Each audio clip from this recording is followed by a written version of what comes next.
Φίλοι μου, καλησπέρα. Ξεκινάμε ένα ακόμη βίντεο με το Watch DS525X και αυτή τη φορά θέλουμε να δείξουμε τους αποστάτες τιμονιού που τοποθετήσαμε. Αυτά εδώ, τα μεταλλικά κομμάτια τα οποία έχουν μπει στη βάση από εδώ κάτω που ήταν το τιμόνι και το φέρουν λίγο πιο κοντά και πιο πάνω προς το μέρος μας. Το αποτέλεσμα μπορώ να πω είναι εκπληκτικό. Βλέπετε εδώ πέρα δεν βρίσκει πουθενά, ούτε σε πλήρη στροφή αν το κάνουμε. Αυτό το οποίο ήθελε λίγη προσοχή, το πήγα στο συνεργείο εκεί να μου το κάνουν, τα καλώδια, έτσι ώστε να μπορέσουν να φτάσουν καλύτερα. Έτσι αυτά εδώ ήταν λίγο πιο τεντωμένα. Όλα είναι εντάξει, ακόμη και έτσι γκάζι δεν κολλάει πουθενά.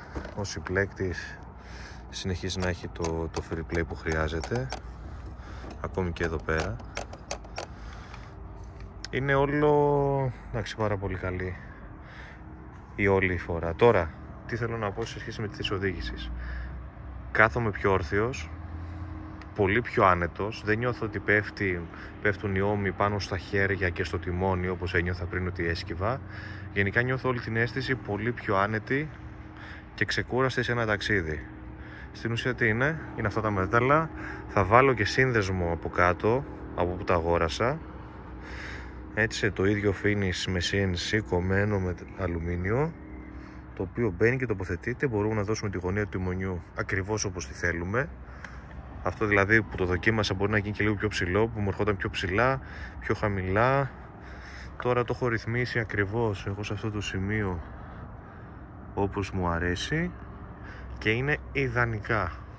Νιώθω ξεκούραστα, άνετα και νομίζω κάθε κάτοχος αυτής της μοτοσυκλέτας θα πρέπει να τα πάρει αυτά, γιατί σε ένα άτομο το οποίο έχει ένα ύψος όπως εγώ, ένα 85, είναι δηλαδή λίγο πιο ψηλό, θα νιώσει ότι σε ένα ταξίδι ίσως να του κουράζει λίγο περισσότερο τα χέρια, ότι το βάρος πέφτει όλο πάνω στο τιμόνι και ότι γλιστράς προς τα μπροστά. Με αυτό λύνεται αυτό το πρόβλημα. Η θέση είναι πολύ πιο όρθια, πολύ πιο άνετη. Άμα ανέβω και να σας το δείτε, το χέρι μου έχει αυτή τη γωνία όπως είμαι τώρα, άνετα, ενώ πριν ήμουνα πιο χαμηλά εκεί κάτω. Άρα με αυτό το πράγμα λύνουμε αυτό το πρόβλημα.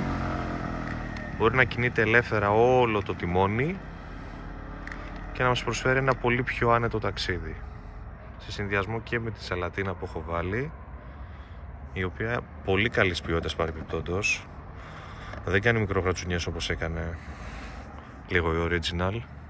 Πάρα πολύ καλή, την έχω πάντα στην όρθια θέση και είναι ιδανική. Θα συνεχίσουμε και με άλλα τέτοια tips για αυτή τη μηχανή. Έως τότε κάντε ένα like, ένα subscribe, έτσι ώστε να ενισχύσετε ακόμη περισσότερο το κανάλι και με όλα όσα πρόκειται να δείξουμε στο μέλλον. Έως τότε, γεια σας.